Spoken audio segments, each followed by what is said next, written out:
Vamos a comenzar ahora la exposición de un tema bastante urticante, porque toca algunos intereses, algunos poderes del mundo moderno, del mundo de nuestro tiempo, y es el tema de la masonería. El sentido de la masonería, más que hacer una historia de la masonería, un poco cuál es el contenido de la masonería y ver si en la actualidad la masonería ha perdido su virulencia, su sentido anticatólico y sea posible aceptarla o no aceptarla como movimiento ideológico. Me voy a basar sobre todo en lo que me parece el mejor estudio logrado sobre la masonería, y es una encíclica, una gran encíclica que publicó el Papa León XIII hace ya más de un siglo, que se llama Humanum Genus.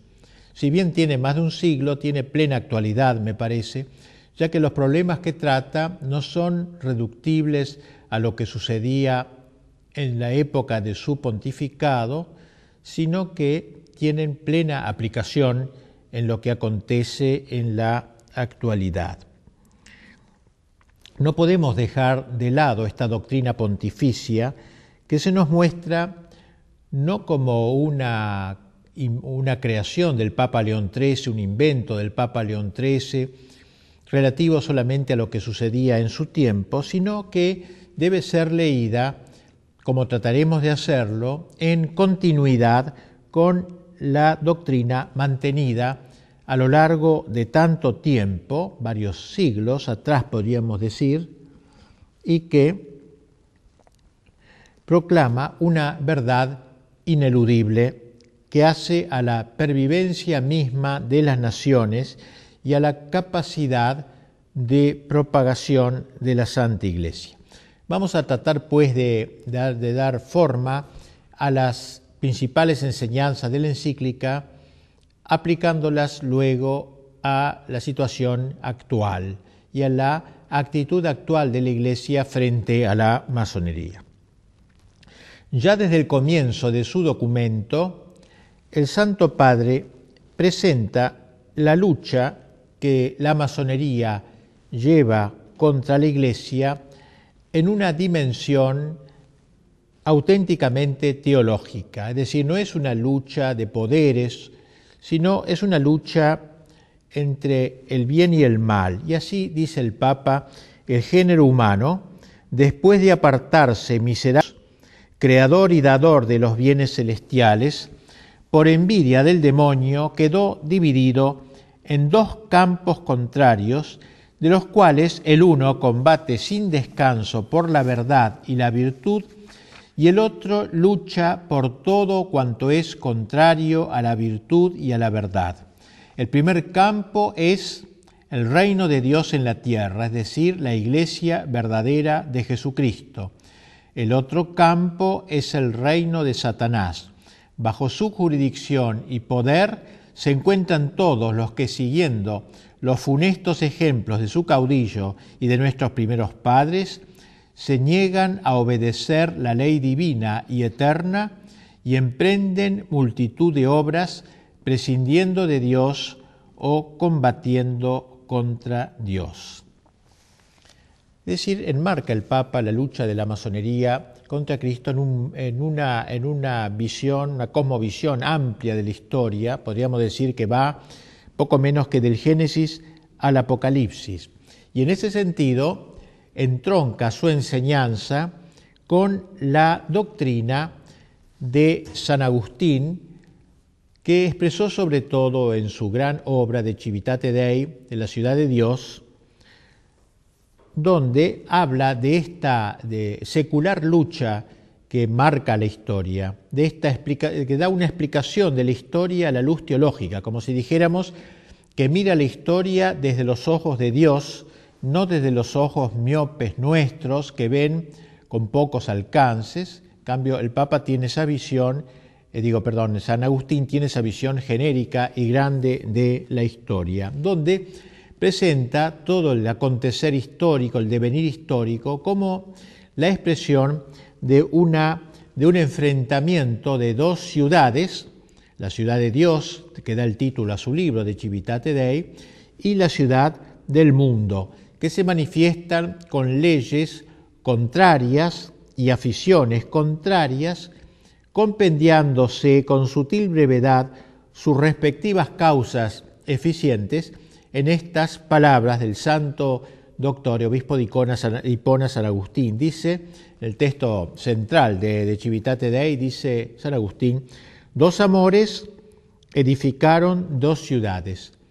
El amor de sí mismo hasta el desprecio de Dios edificó la ciudad terrena. El amor de Dios hasta el desprecio de sí mismo, la ciudad celestial. Es decir, dos amores que explican este enfrentamiento, el amor de Dios y el amor del hombre. El amor de Dios, considerado como el primado, al cual se ordena todo el resto de la creación, el hombre incluido, y el amor del hombre, con mayúscula, el hombre endiosado, autoendiosado, que se eleva, consintiendo en cierta manera a la tentación paradisíaca: seréis como dioses, que Satanás dirigió a nuestros primeros padres. Por eso decíamos que su visión abarca todo el tiempo que corre desde el Génesis hasta el Apocalipsis. Es natural que San Agustín, al presentarnos este gran proyecto, esta gran visión teológica con ojos divinos, ojos de águila, de toda la historia, sus análisis concretos no podían rebasar la época en que vivió. San Agustín murió en el siglo V y obviamente no pudo explicarnos lo que sucedería después de su muerte, y por eso desde el siglo V, hasta que va explicando desde el Génesis hasta el siglo V, hace un salto hasta el fin de los tiempos, hablando del juicio, del cielo, del infierno, de la gloria. Pero claro, deja este bache inconcluso, estos siglos que separan el siglo V del fin de los tiempos, sin escribir. Obviamente él no podía saber lo que iba a pasar luego, pero sí nos ha dejado las claves de interpretación histórica. Gracias a esas claves podemos luego interpretar lo que ha ido sucediendo a lo largo de los siglos. Pero nos interesa ver cómo León XIII, al empezar su encíclica Humanum Genus sobre la masonería, la pone a la luz de esta gran visión agustiniana del enfrentamiento de las dos ciudades. Y así León XIII, luego de haber aludido a ello, añade lo siguiente, dice: durante todos los siglos han estado luchando entre sí con diversas armas y múltiples tácticas, aunque no siempre con el mismo ímpetu y ardor. En nuestros días, todos los que favorecen el campo peor parecen conspirar a una y pelear con la mayor vehemencia bajo la guía y con el auxilio de la masonería, sociedad extensamente dilatada y firmemente constituida por todas partes. No disimulan ya sus propósitos, se levantan con suma audacia contra la majestad de Dios, maquinan abiertamente la ruina de la Santa Iglesia con el propósito de despojar enteramente, si pudiesen, a los pueblos cristianos de los beneficios que le ganó Jesucristo, nuestro Salvador. Es decir, entonces esta lucha agustiniana se extiende a lo largo de todos los siglos han luchado estos dos contendientes con todas sus fuerzas, pero no siempre con el mismo ímpetu y ardor. Y dice cómo todas las fuerzas del mal, todo lo que favorece en el campo peor, dice, parecen conspirar bajo la guía de la masonería. Así que ya ahí nos marca cómo este enfrentamiento de las dos ciudades se encuentra en uno de sus campos, el campo de Dios, la guía de la Iglesia, la guía del Magisterio, la guía de Cristo, y del campo de las fuerzas del mal, la guía del demonio, y en la tierra de la masonería. Así creo que ya desde el principio vemos cómo el Papa enmarca este estudio en una visión teológica y no meramente sociológica, o considerar la masonería simplemente como una asociación más en la historia, sino como una promotora, como una guía de todas las fuerzas que conspiran contra el Evangelio y la evangelización. La base que justifica el juicio condenatorio que de la masonería ha pronunciado el Santo Padre reside, y esto queremos destacarlo fuertemente porque creemos que es lo esencial, reside, en la conexión intrínseca de la masonería con los principios del naturalismo. Dice el Papa, todo su empeño se reduce a traducir en los hechos las teorías del naturalismo. ¿Qué es el naturalismo? Es una corriente moderna, pero que comenzó con mucha claridad a manifestarse en los siglos XVII, pero sobre todo XVIII y parte del XIX, en donde hay una exaltación de la naturaleza del hombre en detrimento del orden sobrenatural. Sabemos nosotros los cristianos que en el mundo hay todo un orden natural, que es el orden de las cosas de la tierra, el orden de las personas que vivimos acá, de la economía, de la política, del arte, de la cultura, todo el orden temporal vive en ese orden natural. Es decir, natural significa que hubiera brotado instintivamente de los hombres tal cual Dios los ha creado en su naturaleza. El hombre por naturaleza tiene que trabajar en economía, tiene que hacer política, preocuparse por el bien común, tiene que trabajar en el arte, la cultura, en fin, todo lo natural, lo que brota naturalmente del hombre. Pero además de eso, los cristianos sabemos que existe un orden sobrenatural, la palabra lo indica, un orden que está por encima de la naturaleza y que es el orden del trascendental, el orden de la trascendencia, el orden gratuito, que Dios no estaba obligado a dar al hombre por ser hombre, sino que lo ha agregado, lo ha añadido en cierta manera. Por eso decimos sobrenatural. Pues bien, el naturalismo es un movimiento que se ha propuesto, digamos así, erradicar de la visión del hombre todo el orden sobrenatural. Que el hombre no crea que no existe más que el orden natural. Y todo llamado a lo sobrenatural es una utopía, una ilusión que debe ser borrada de la faz del hombre de cultura. El hombre que tiene cierta cultura, ciertas luces, el hombre iluminado del iluminismo, no puede creer en la existencia de un orden sobrenatural, solo vale el orden natural. Pues bien, el naturalismo es la doctrina que exalta la naturaleza. Se abroquela en la naturaleza, se encierra ahí en la naturaleza, no quiere saber nada del orden sobrenatural porque piensa que ya el hombre se basta a sí mismo. El hombre con sus propias fuerzas podrá perfectamente solucionar todos sus problemas y los problemas de la sociedad. Si no le alcanzan sus propias fuerzas, la fuerza de toda la sociedad unida le permitirá al hombre alcanzar su felicidad en la tierra. Fíjense ustedes que es un poco la tendencia que luego tendría el marxismo cuando hablara Marx de el paraíso en la tierra, o sea, el hombre que logra con sus solas fuerzas, a fuerza de músculos, encontrar su salvación, su felicidad en la tierra. Eso es el naturalismo, una herejía, prácticamente la más grande herejía de nuestro tiempo. Y dice un autor contemporáneo, Gabriel del Noche, que él piensa que el fin de la historia, la época del anticristo, se caracterizará por una victoria casi general del naturalismo.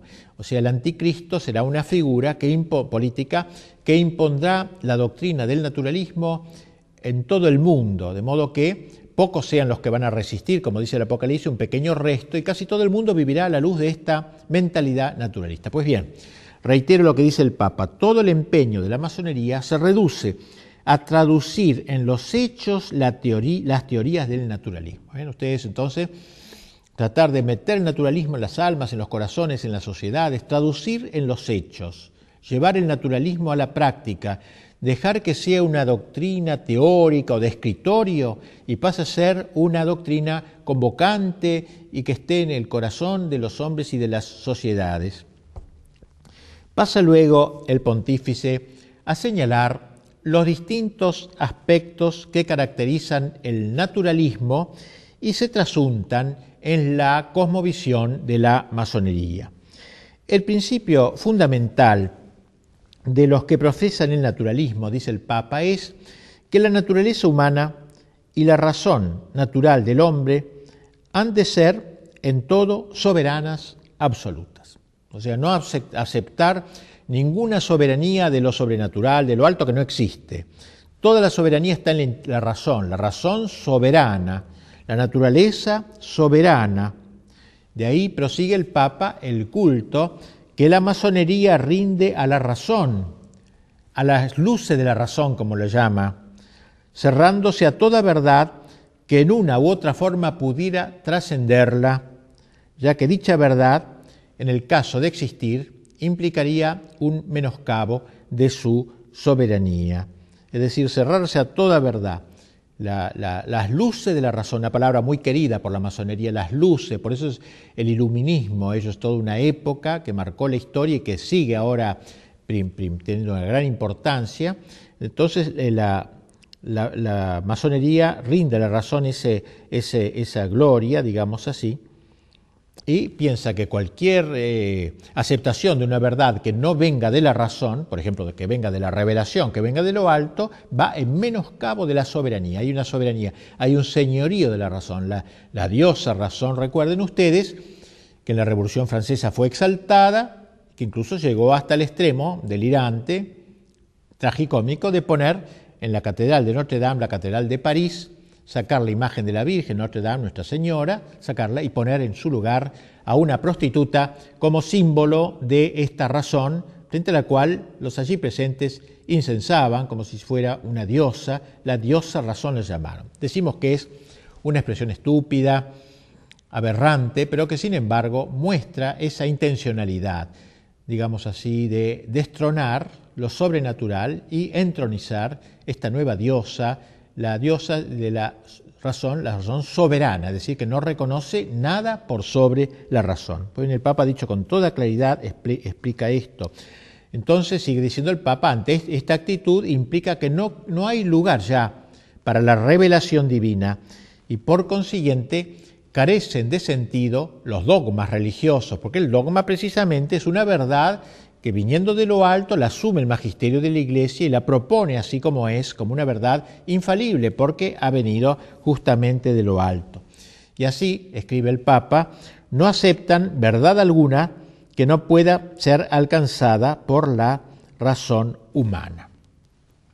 Por ejemplo, que la verdad de que Cristo es Dios, digamos así, o la verdad de que Dios es un y trino, hay un solo Dios y tres personas, la verdad de la Eucaristía, la presencia real de Jesucristo, la transubstanciación, todos esos dogmas, digamos, no caben de ninguna manera porque disminuyen la razón humana, disminuyen al hombre, la soberanía del hombre. Ahora bien, como es oficio de la Iglesia Católica guardar enteramente y en su íntegra pureza no solo el depósito de la doctrina revelada directamente por Dios, que trasciende infinitamente los logros más elevados de la razón, sino también la autoridad del magisterio y de los demás medios sobrenaturales para la salvación, dice el Papa, de ahí que todo el ataque iracundo de estos adversarios se haya concentrado sobre la Iglesia. Yo quisiera destacar bien esta idea del Papa que me parece muy profundo. La masonería no es ante todo un ataque contra la Iglesia, un deseo de destruir el cristianismo, el catolicismo. La masonería es ante todo un ataque en pro del naturalismo. Esto es lo esencial de la masonería. Pues un masón a lo mejor podrá decir que cree en Dios, etcétera, que cree en el bienestar humano, que cree en la felicidad del hombre, pero no tocarle este tema. Esto es lo central de la masonería, el naturalismo, no luchar contra la Iglesia. Esto segundo.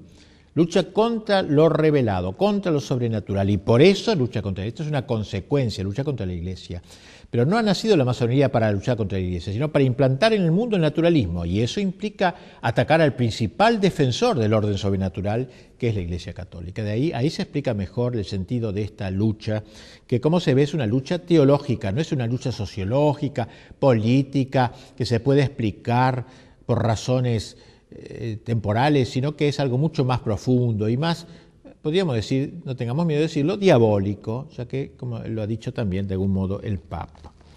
Bien, afirma el Papa que eso es lo que los ha llevado a perseguir abiertamente a la Iglesia en varias naciones, oprimiendo al clero con leyes inicuas, suprimiendo o dispersando cuando tenían poder las órdenes religiosas y sobre todo atacando a la Santa Sede y al Romano Pontífice.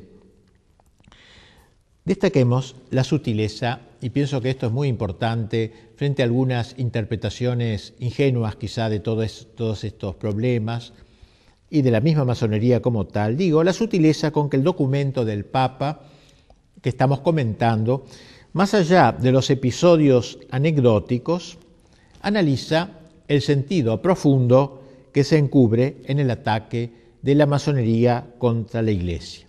De lo que se trata en última instancia es, insisto una vez más porque me parece tan fundamental, es del ataque de lo natural en rebelión contra lo sobrenatural, de la razón contra la revelación, o del racionalismo, si se quiere, contra la revelación. Pero el Papa da un paso más.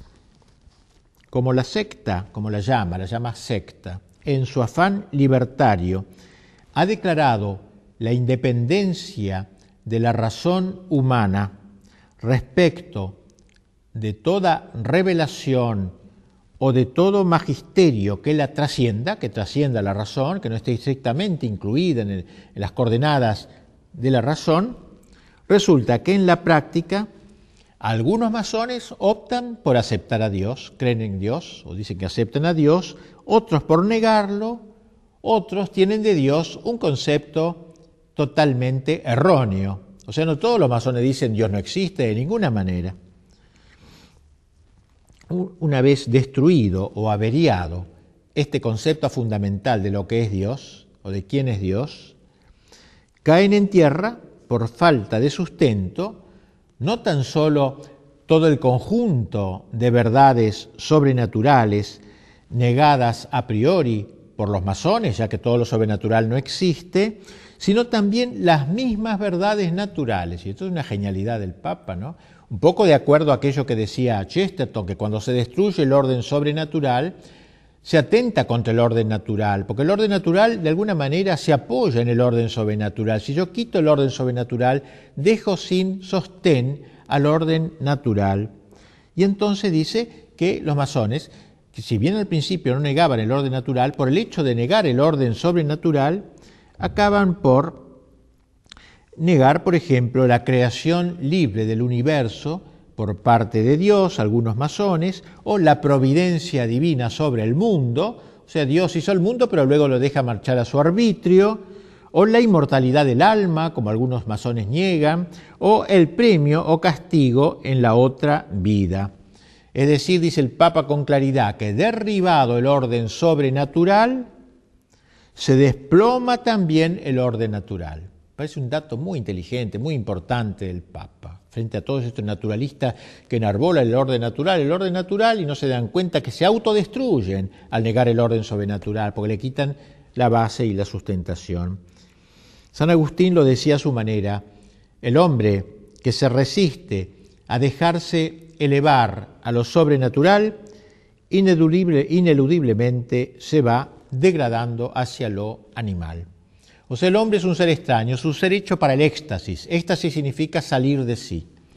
O sale de sí para arriba, endiosándose por la gracia, se hace superhumano, podríamos decir, sobrehumano, pero por la gracia, así, o el hombre se degrada hacia abajo, se sale de sí hacia abajo, degradándose, animalizándose. No existe entonces el naturalismo puro, el humanismo químicamente puro, el hombre químicamente puro no existe. El hombre está hecho para trascenderse, o se trasciende hacia arriba por la gracia, o se trasciende, digamos, inventemos una palabra, trasdesciende de sí por el pecado, degradándose y animalizándose. No resulta posible establecerse de manera definitiva en un orden puramente racional, clausurado a toda trascendencia. Al cerrarse a lo suprarracional, el hombre se vuelve infrarracional. Creo que esta es una genialidad del Papa León XIII en su encíclica, haber mostrado cómo la masonería, al exaltar el orden sobrenatural en la negación del orden sobrenatural, destruye al hombre, a ese hombre al que trata al que inciensa, a ese hombre escrito con mayúscula, al hombre de los derechos del hombre, a la soberanía del hombre, a la soberanía de la democracia, a la soberanía del pueblo, todas esas soberanías que inventa, sobre todo el pensamiento masónico, digamos así, el Papa demuestra su vacío, su inanidad, su vacuidad total. El naturalismo es un atentado contra la inteligencia que al cerrarse a la verdad sobrenatural queda, por así decirlo, como castrada. Y como la voluntad sigue a la inteligencia, también la voluntad se ve herida en su tendencia hacia el bien. O sea, no solamente queda herida la inteligencia del hombre, sino también su propia voluntad. Las tres fuentes o verdades de donde brotan toda moral y toda justicia son, según la enseñanza de León XIII, en primer lugar, un Dios creador y gobernador providente del mundo. En segundo lugar, una ley eterna que manda conservar el orden natural y prohíbe perturbarlo. Y finalmente, el fin último del hombre, más allá de todas las realidades humanas y de esta transeúnte, pasajera vida terrenal. Si se suprimen, dice el Papa, como suelen hacerlo el naturalismo y la masonería, la ciencia moral y el derecho quedan destituidos de todo fundamento y defensa. En efecto, dice el Papa, la única moral que reconoce la familia masónica es la llamada moral cívica, independiente y libre, es decir, una moral que excluye toda idea religiosa. Y aquí tenemos cómo aquella masonería que inicialmente se mostró prorreligiosa, creyendo quizás en Dios, etc., acaba diluyendo todo esto, diluyéndose plenamente en una secta, digamos, en donde queda excluida toda idea religiosa. El rechazo de las verdades enseñadas por Dios, este iluminismo, este racionalismo, conduce necesariamente, según observa con sagacidad el Santo Padre, a la negación del pecado de nuestros primeros padres. O sea, a la idea de que la naturaleza del hombre nace dañada por el pecado de origen comunicado de padres a hijos y consiguientemente lleva a la negación de una naturaleza debilitada y proclive al pecado. Claro, si no hay pecado original, la naturaleza del hombre no ha sido tocada, no ha sido herida, averiada por el pecado, el hombre nace perfecto cuando nace. Poco la idea de Rousseau, el hombre naturalmente bueno, que lo hace malo la sociedad. No hay ninguna cosa previa, no hay ningún pecado original, no hay nada con que haya nacido malo. Es bueno, de por sí, si lo dejaran, por ejemplo, en una selva, sería buenísimo el hombre. ¿Por qué se hace malo el hombre? Por la sociedad lo arruina. Bueno, esta un poco es la idea de Rousseau, ¿no? Hemos visto, por el contrario, hasta qué punto los masones exageran las fuerzas y la excelencia de la naturaleza humana.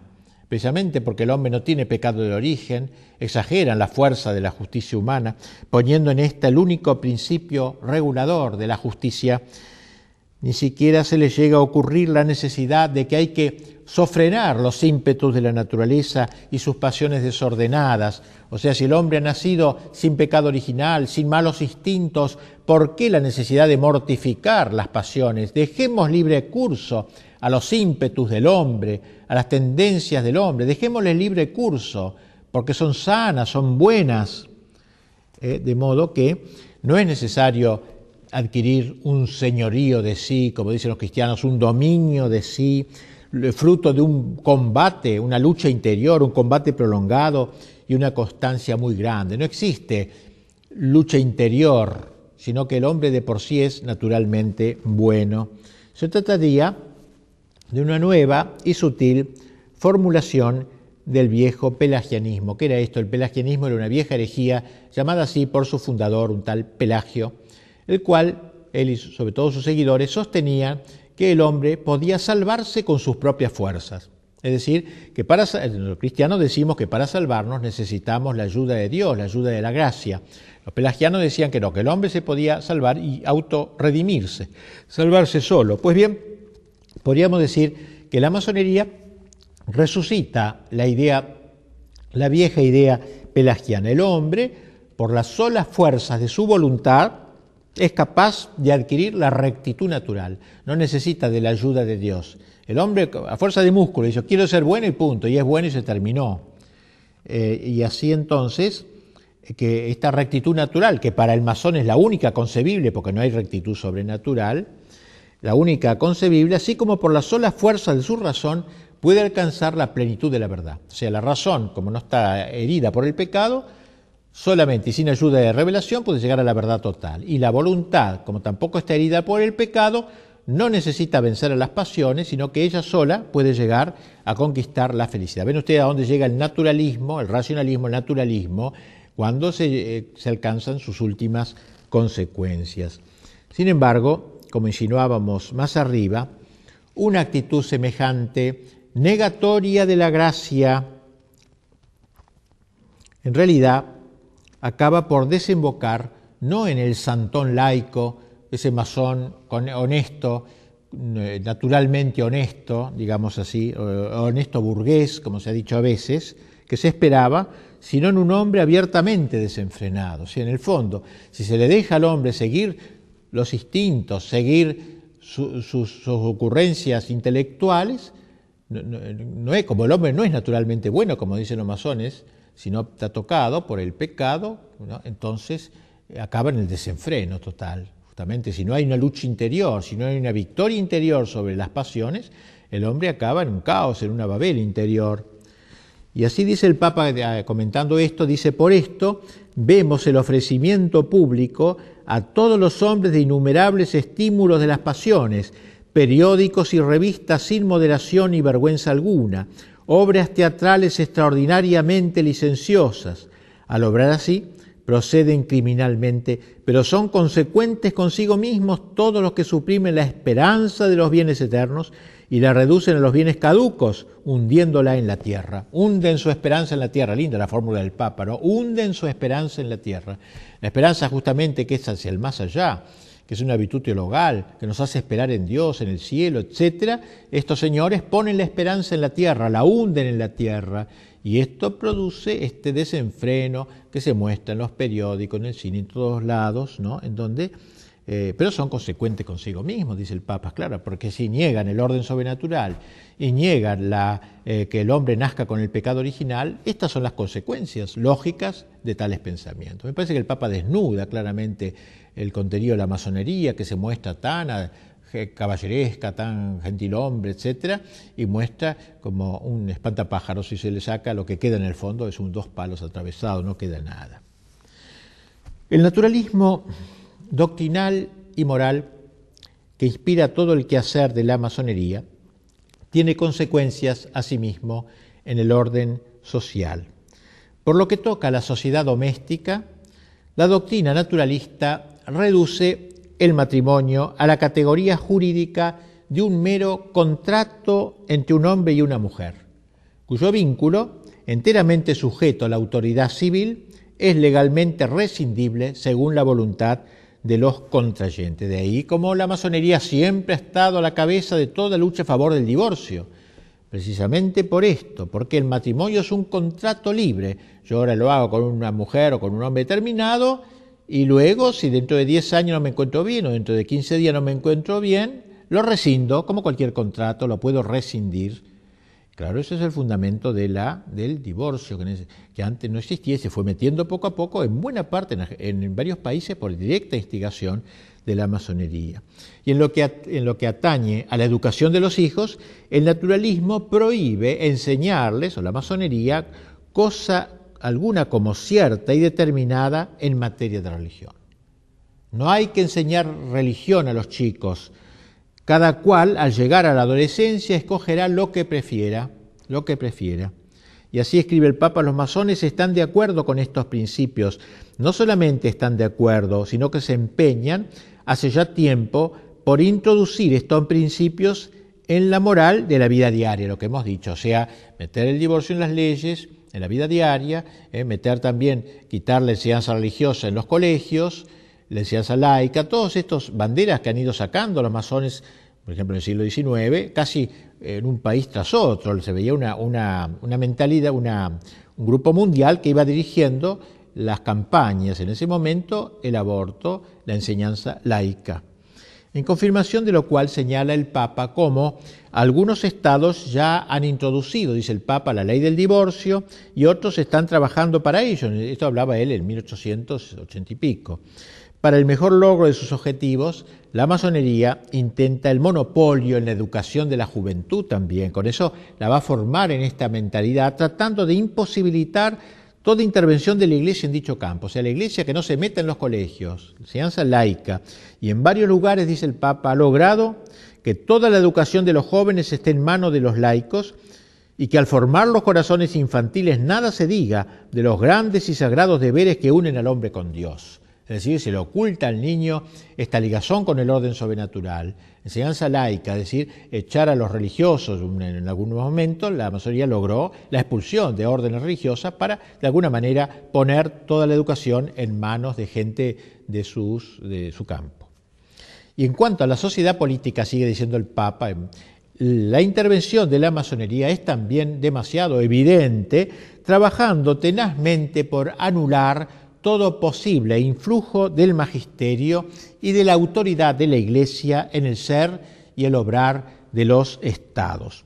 Con este fin, señala el Santo Padre, los masones organizan conferencias y suscitan movimientos de opinión en pro de la separación total de la Iglesia y del Estado, que fue también otro de los eslogans de la masonería. Antes estaba unida la Iglesia y el Estado, colaboraban, ya que tenían súbditos comunes, trataban de entenderse entre ellos para que el súbdito no estuviera en una situación de esquizofrenia, digamos, por un lado el Estado le manda una cosa, la Iglesia otra, etcétera. Pues bien, una de las banderas de la masonería fue la separación de la Iglesia y el Estado, así como fue también el divorcio, vimos, y la educación laica, la separación de la Iglesia y del Estado, es decir, acabar con los estados confesionales, con los estados católicos, con el fin de eliminar todo resto de cristiandad, del influjo cristiano sobre el orden temporal, apoderarse del poder político. Excluyen así, dice el Papa, de la legislación y de la administración pública el influjo saludable de la religión católica, de lo cual se sigue la tesis de que la constitución total del Estado debe establecerse al margen de las enseñanzas y de los preceptos de la Iglesia. O sea, el Estado tiene que seguir su camino totalmente al margen de la enseñanza de la Iglesia, cosa que vemos actualmente casi impuesta en la mayor parte de los estados modernos. Pues bien, todo esto es un logro, podríamos decir, de la masonería.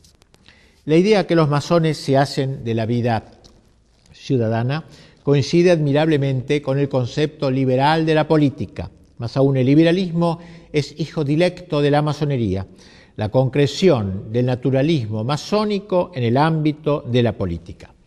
Pero la fecundidad de la masonería no se agota solo en el liberalismo.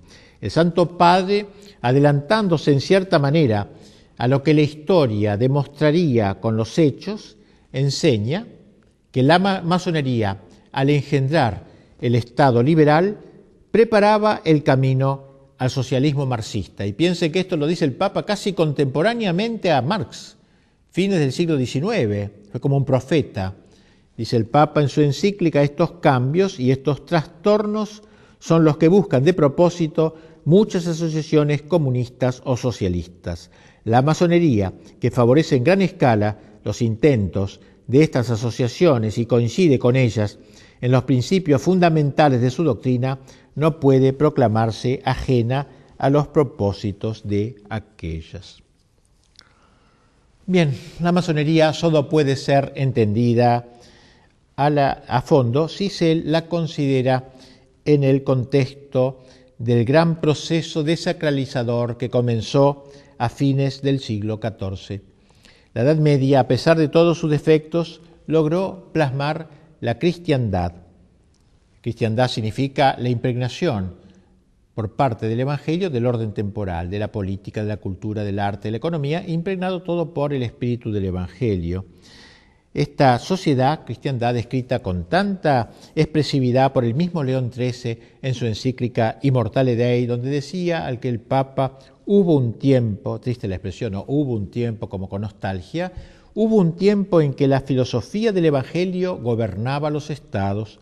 Entonces aquella energía propia de la sabiduría cristiana, aquella su divina virtud, había penetrado profundamente en las leyes, instituciones y costumbres de los pueblos, en todos los órdenes y problemas del Estado, cuando la religión fundada por Jesucristo, colocada firmemente sobre el grado de honor y de altura que le correspondía, florecía en todas partes, secundada por el favor de los príncipes y por la legítima tutela de los magistrados, y el sacerdocio y el imperio, concordes entre sí, departían con toda felicidad en amigable consorcio de voluntades e intereses.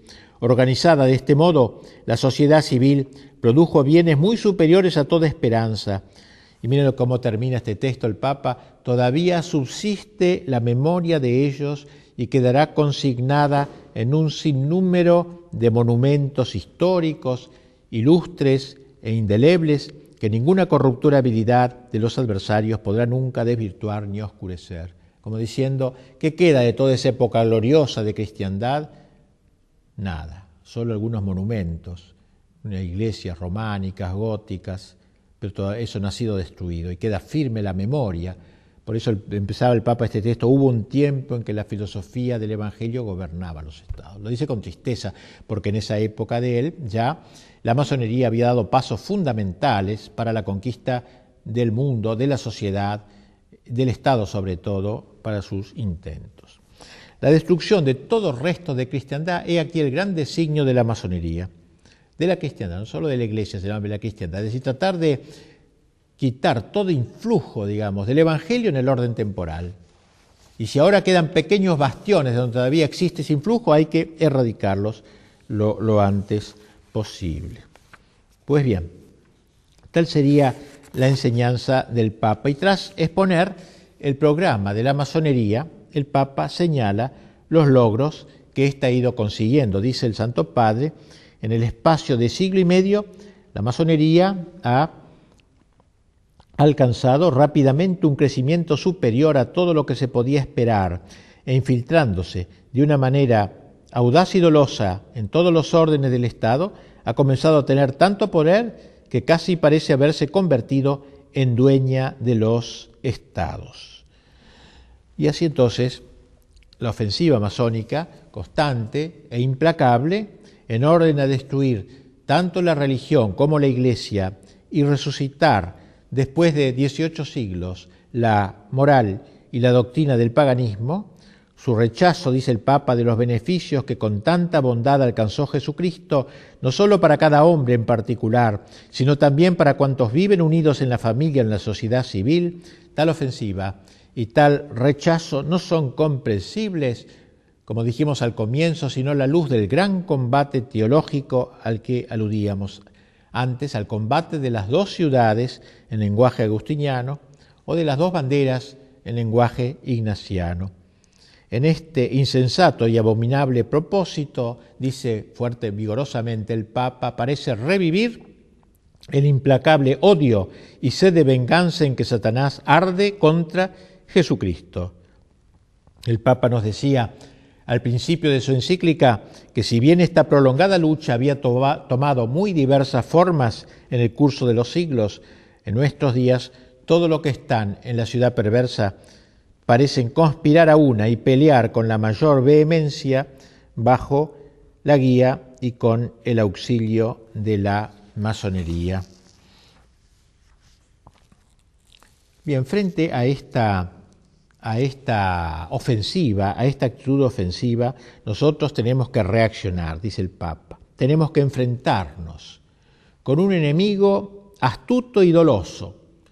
No es como otros enemigos más francos, como pudieron ser los bárbaros cuando invaden Europa o el Islam, sino que tan metidos en la sociedad occidental, tan metidos dentro de la cristiandad, enemigo astuto, doloso, que halagando los oídos de los pueblos, dice el Papa, y de los gobernantes, se ha cautivado a los unos y a los otros con el cebo de la adulación y de las suaves palabras. Para lograr el ablandamiento y la ulterior deserción de sus enemigos, la masonería hace correr la versión de que un católico puede colaborar con ella sin abjurar expresamente de la fe católica. Es la táctica que mejor sirve a sus propósitos. Usted puede ser católico y puede ser masón. Con eso va ablandando más y más toda posible resistencia. Y el Papa da las razones. Dice, en primer lugar, porque este es el camino de engañar fácilmente a los incautos y de multiplicar el número de adeptos. Y en segundo lugar, porque al abrir los brazos a todos los procedentes de cualquier credo religioso, logran, de hecho, la propagación del gran error de los tiempos actuales, el indiferentismo religioso y la igualdad de todos los cultos, que es una manera de arruinar todas las religiones, sobre todo la católica, que como único verdadera no puede ser igualada a los demás sin suma injusticia. Bien, dice el Papa que al tratarse de un enemigo tan taimado, uno de los deberes principales de la lucha contra la masonería será el de desenmascararla, hacer un poco lo que estoy haciendo yo, desenmascararla. Por eso el Papa, hacia el fin de la encíclica, dirigiéndose especialmente a los obispos, los exhorta a que abran los ojos sobre todo de la juventud, consagrando a su educación la mejor parte de sus esfuerzos. Nunca, dice, harán demasiado en orden a preservar a la adolescencia de las escuelas y maestros que puedan inculcarle el aliento malsano de las sectas. Habrá que incluir en la enseñanza de la doctrina la exposición y la perversidad de la masonería, de modo que todos puedan precaverse de las artimañas que suelen emplear para sus dañados propósitos. Termina el Papa elevando sus ojos a Nuestra Señora y a los santos. Tomemos como auxiliadora y mediadora a la Virgen María, Madre de Dios, dice, ella que venció a Satanás desde el momento de su concepción, despliegue su poder contra todas las sectas impías en que se ven revivir claramente la soberbia contumaz, la indómita perfidia y los astutos engaños del demonio. Pongamos por intercesores al príncipe de los ángeles, San Miguel, a San José, esposo de la Virgen Santísima, a los grandes apóstoles Pedro y Pablo, invictos defensores de la fe católica. Tales son, a grandes rasgos, las principales ideas del Papa León XIII sobre la masonería, sobre esta gran ofensiva masónica fundamental para entender lo que sucede en los últimos tiempos. Tras la lectura de esta encíclica del Papa, alguno podría preguntarse si ella no resulta arcaica. ¿No es algo propio de épocas pasadas, los del Papa? Las cosas de ahora son como fueron entonces. La Iglesia no es en nuestros días más condescendiente, la masonería no habrá cambiado y se habrá hecho potable. Pues bien, esto mismo se preguntó después del Concilio Vaticano II, la Conferencia Episcopal Alemana.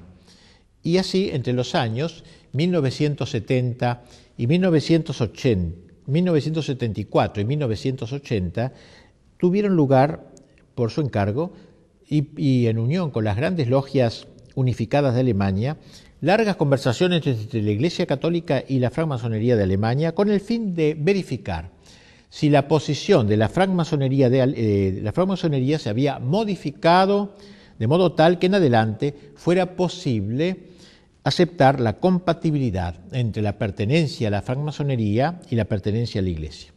Así que un dato interesante para ver la actualidad de aquella encíclica un poco vieja del Papa. Y luego de un estudio serio de los 3 primeros grados del ritual francmasónico, ustedes saben que hay 33 grados. Los 3 primeros grados son los más inocuos, digamos, los más suaves, podríamos decir. La Iglesia encontró en estos 3 primeros grados oposiciones fundamentales e insuperables y publicó en 1981 un documento que concluye de la siguiente manera: la francmasonería no ha cambiado en su esencia. La pertenencia a la francmasonería pone en cuestión las bases de la existencia cristiana. El examen profundizado de los rituales masónicos y de las reflexiones fundamentales de la francmasonería, así como la concepción incambiada que la francmasonería tiene de sí misma, dejan en claro lo siguiente, 2 puntos, claramente aquí: la pertenencia a la Iglesia Católica y la pertenencia simultánea a la francmasonería son incompatibles. El párrafo citado es el que concluye un largo análisis que lo fundamenta, dando las razones de dicha incompatibilidad.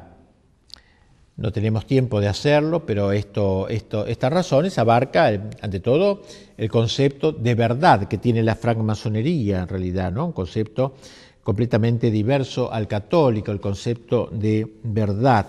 En segundo lugar, el concepto de religión que hay en la francmasonería, donde todas las religiones para los masones no son sino tentativas concurrentes para expresar la verdad de Dios, pero en realidad no puede haber ninguna religión verdadera, única verdadera.